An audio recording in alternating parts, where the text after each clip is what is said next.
अस्सलामुअलैकुम, बोल news headquarter से खुशामदीद। मैं हूँ सैयद रजी। मैं हूँ महविश तबस्सुम और मैं हूँ सुमैया रिजवान। हेडलाइंस आपने जानी, बुलेटिन में बात होगी। हर 3 माह बाद कहा जाता है कि हुकूमत मुश्किल में है। हुकूमत किसी मुश्किल में नहीं। वजीर आजम इमरान खान की पार्लियामेंट हाउस आमद पर मीडिया से गैर रस्मी गुफ्तगू। वजीर आजम ने कहा कि कहा जाता है कि नवाज शरीफ आज आ रहा है, कल आ रहा है।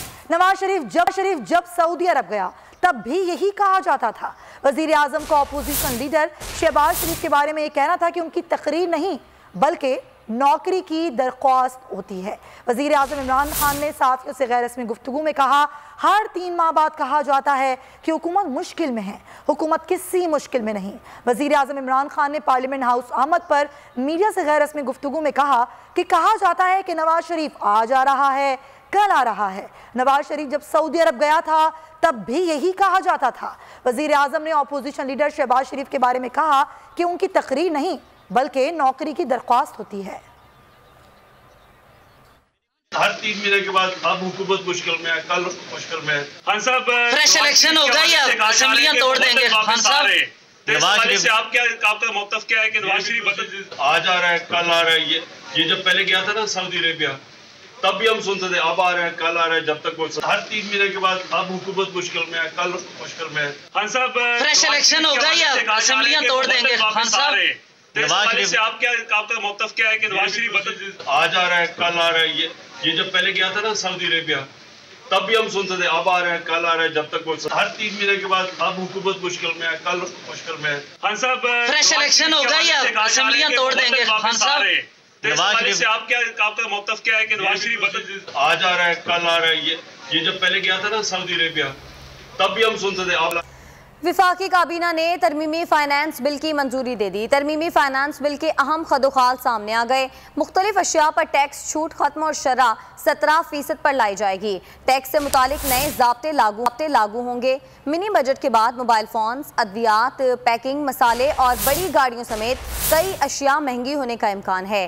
बैटरी, डेयरी प्रोडक्ट्स मुतासर होंगी। केटरिंग और बेकरी आइटम्स पर भी टैक्स शरह बढ़ेगी। अब से मोबाइल कोई सा भी हो, सेल्स टैक्स 17% ही होगा। सोना खरीदो या फिर चांदी, एसटी शरह 17% लागू होगी। अद्वियात के खाम माल पर टैक्स 17% होगा, जिसके बाद कीमतें कहां पहुंचेंगी सोचना भी महाल है। महंगे ज़राई बीजों और आलात से तैयार सब्जी और फल सस्ते मिलने का सोचना भी नहीं।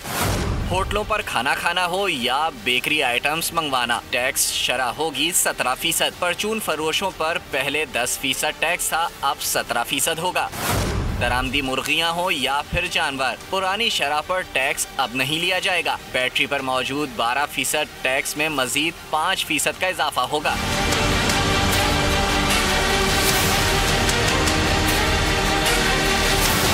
पैकिंग मसाले भी महंगे होंगे। फ्लोर मिल्स भी बच नहीं सकती। माचिस भले कोई सी भी खरीदो, 17% टैक्स देना मत भूलना।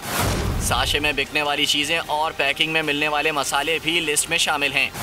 ऑयल सीड, दरामदी माइनिंग मशीनरी, कुदरती आफात के लिए मौसूल माल पर भी यही शरह लगेगी। ड्यूटी फ्री शॉप को भी फ्री फंड में नहीं छोड़ा जाएगा। बड़ी कारों के अलावा दरामदी इलेक्ट्रॉनिक कारों पर भी शरह टैक्स होगी 17%। इलेक्ट्रॉनिक स्विच भी महंगाई का स्विच ऑन करेंगे। प्रोसेस किए हुए दूध, पैकिंग में दही, पनीर, मक्खन, देसी घी और बालाई पर भी टैक्स बढ़ेगा। डेयरी के लिए मशीनरी पर भी टैक्स शरह 17% लागू होगी। बजरिया पोस्ट पैकेट की तरसील भी अब आसान ना होगी। शहरियों ने तरमीमी मालियाती बिल पर तहफ़्फ़ुज़ात का इजहार कर दिया। आवाम का कहना था कि ये बिल मिनी बजट साबित होगा, महंगाई में इजाफे का खदशा है। ठीक है, अब जो आ रहा है इससे तो मैं समझता हूँ क्या वो महंगाई का तूफान, क्या महंगाई का जलजला आने वाला है। पहले लेने जाते थे कोई चीज़ 100 रुपये की, तो 100 रुपये की तो अब 200 रुपये में मिलती है।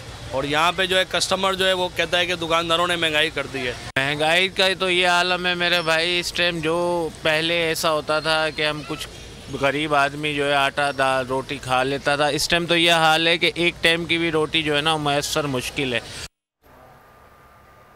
जबकि सदर मुस्लिम लीग नून शहबाज शरीफ का कहना है कि हुकूमत ने पीटीआई का दौर मईशत को खराब करने और नाकिस गवर्नेंस की फराहमी के लिहाज से बदतरीन रहा। ट्विटर बयान में शहबाज शरीफ ने कहा कि इक्तिसादी और सियासी इस्तेहकाम बराह रास्त कौमी सलामती में शामिल होता है।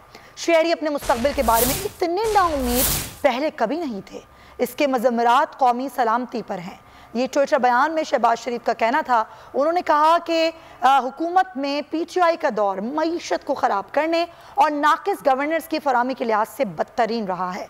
उन्होंने ट्वीट में कहा कि इक़्तिसादी और सियासी इस्तेहकाम बराह रास्त कौमी सलामती में शामिल होता है। शहरी अपने मुस्तकबिल के बारे में इतने नाउम्मीद पहले नहीं थे। इसके मुज़म्मरात कौमी सलामती पर हैं।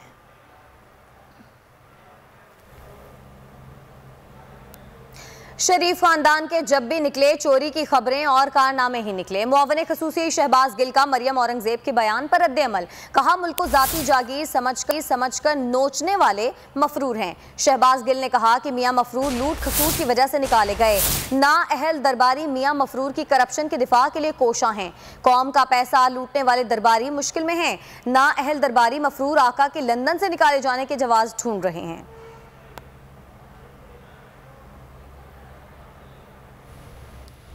अभी आपको अपडेट करें कि ऑपोजिशन जमातों का मुश्तरका इजलास शुरू हो गया है। इसी हवाले से तफसीलात जान लेते हैं बोल न्यूज़ की नुमाइंदा आमना अली से। आमना, बताइएगा इजलास का आगाज हो गया, कौन कौन शरीक है? मिनी बजट के इजलास के हवाले से क्या हिकमत अपनानी है। अपोजिशन जमातों का भी इजलास शुरू हो चुका है। अपोजिशन जमातों के अरकान जो है स्याह पट्टियां बांधकर ऐवान में शरीक होंगे। खेलदास कुस्तानी और अली जाहिद ने एक दूसरे को स्याह पट्टियां भी बांधी। हुकूमत के जो मिनी बजट ला रही है हम इस गुनाह में शामिल नहीं होंगे, ये कहना है अपोजिशन अरकान का। इसके साथ साथ आपको बताएं कि कौमी असम्बली में जो है इजलास अपोजिशन का ज्वाइंट इजलास शुरू हो चुका है। इजलास में खुर्शीद शाह, कादिर मंदुखेल, डॉक्टर अब्दुल रहमान दीगर अपोजिशन अरकान की आमद का सिलसिला जारी है। जी, मिनी बजट के हवाले से ऑपोजिशन जमातों का इजलास शुरू हो गया है और ऑपोजिशन जमातों की जानिब से हिकमत अमली तरतीब दी जा रही है कि आज कौमी असम्बली के सेशन में क्या जो है वो हिकमत अमली के जो है उसके साथ उतरा जाए। बहुत शुक्रिया आमना अली, आपने इस हवाले से अपडेट किया। और पीपी रहनुमा खुर्शीद शाह ने अपोजिशन इजलास से कबल सहाफ़ियों से गुफ्तगू की और अपोजिशन की हिकमत अमली है कि पाकिस्तान को इन हालात से बचाया जाए, ये उनका कहना था। उन्होंने कहा कि ये राग अलापते हैं कि गुज़िश्ता हुकूमतों की वजह से कर्ज दिए गए कर्जे कम होने के बजाय 41 अरब हज़ार तक पहुंच चुके हैं। माजी की हुकूमतों ने मिलकर 24,000 अरब कर्जा लिया था। सिवाय झूठ बोलने के सिवा इनके पास कोई रास्ता नहीं। ये पाकिस्तान को गुलामी की तरफ लेकर जा रही हैं।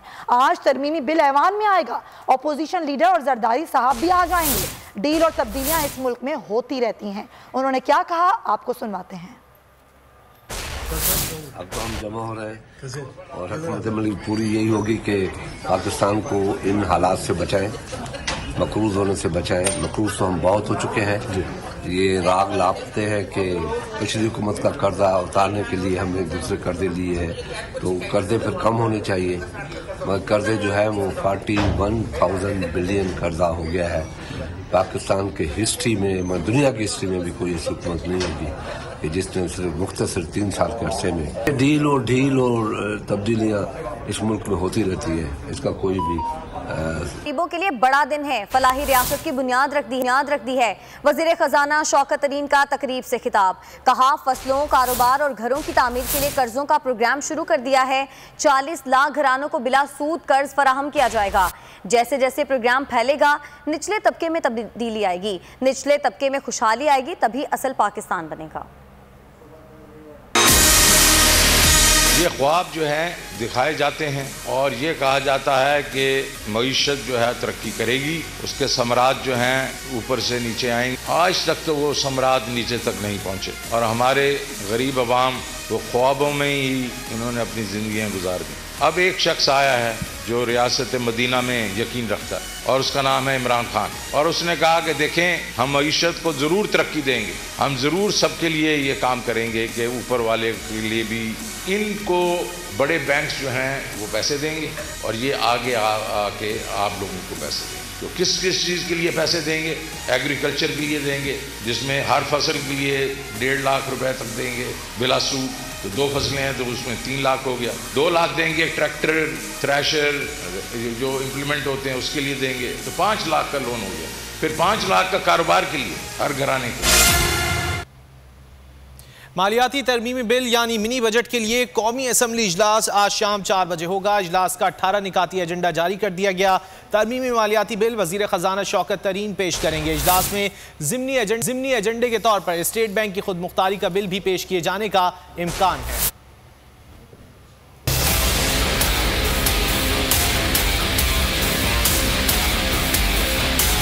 मालियाती तरमीमी बिल यानी मिनी बजट बिल की मंजूरी के लिए कौमी असम्बली का इजलास आज शाम 4 बजे होगा। तरमीमी मालियाती बिल वजीर खजाना शौकत तरीन पेश करेंगे।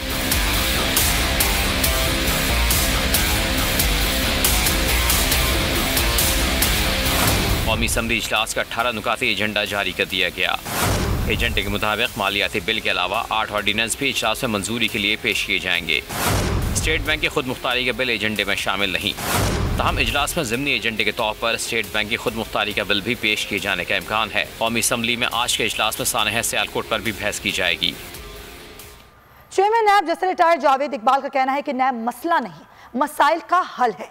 कुछ लोगों ने प्याली में तूफान बप्पा करने की कोशिश की, नैब ने उनके खिलाफ भी कार्रवाई की, जिनकी तरफ से कोई आंख उठाकर नहीं देखता था। तनकीद बराए तनकीद नहीं, तनकीद शवाहिद की बुनियाद पर की जाए। इस्लामाबाद में तकरीब से खिताब में चेयरमैन नैब ने कहा कि 56 अरब की रिकवरी सोसाइटी से की गई, इदारों की मौजूदगी में सोसाइटीज बनी। इदारे अपना काम करते तो ये नौबत ना आती।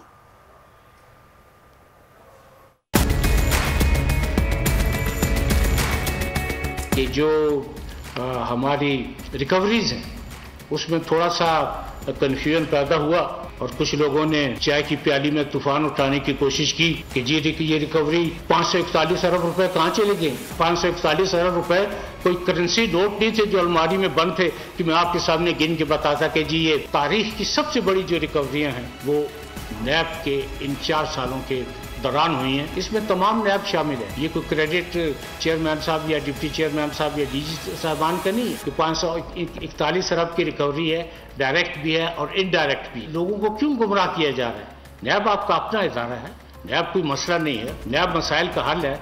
और पहली मरतबा तारीख में ऐसा हुआ है कि नैब ने उन लोगों के खिलाफ भी केसेस रजिस्टर किए हैं माजी में जिनकी तरफ कोई आंख उठा के देखता भी नहीं था, और ये क्रेडिट भी आपको जाता है। नस्ला टावर केस के जिम्मेदारों के खिलाफ घेरा तंग, डीजी केडीए समेत 3 मुल्जिमान को गिरफ्तार कर लिया गया। पुलिस ने 2 मुल्जिमान को अदालत में पेश कर दिया। अदालत ने डिप्टी डायरेक्टर एंटी करप्शन को तलब कर लिया। दौरान समाअत मुल्जिम के वकील ने कहा, मुराद अली शाह मेरे मौकिल से नाराज थे कि ये सिस्टम का हिस्सा नहीं, सिस्टम ये है कि पैसे दो। डीजी केडीए आसिफ अली मेमन ने अदालत में हथकड़ियां लगवाने से साफ इनकार कर दिया।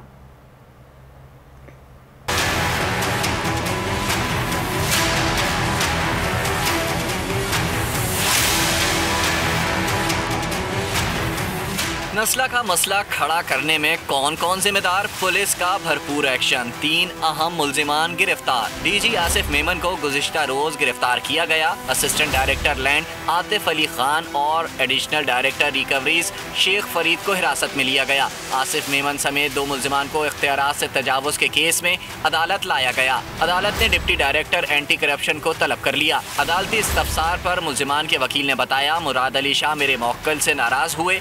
मुराद अली शाह नाराज थे कि ये सिस्टम का हिस्सा नहीं, सिस्टम ये है कि पैसे दो। मेरे मौक्किल पर बराह रास्त FIR नहीं हो सकती। गिरफ्तार डीजी केडीए आसिफ अली मेमन ने हथकड़ियां लगवाने से साफ इनकार कर दिया। तफ्तीशी अफसर से कहा कि मुझे गिरफ्तार गैर कानूनी तरीके से किया गया है। एक 20 ग्रेड के अफसर को आप बगैर इजाजत कैसे गिरफ्तार कर सकते हैं? आसिफ मेमन ने कहा, आपको कानून का ही नहीं पता और आए हैं मुझे हथकड़ियां लगाने।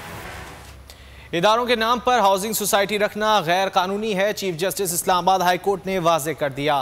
रिमार्क्स दिए कि इदारों ने अपने नाम से सोसाइटीज बना रखी हैं, प्राइवेट बिजनेस चल रहे हैं। अब ये खत्म हो जाना चाहिए, मफादात का टकराव खत्म होना चाहिए। सब्सक्राइब करें और बेल दबाएं ताकि कोई खबर रह न जाए।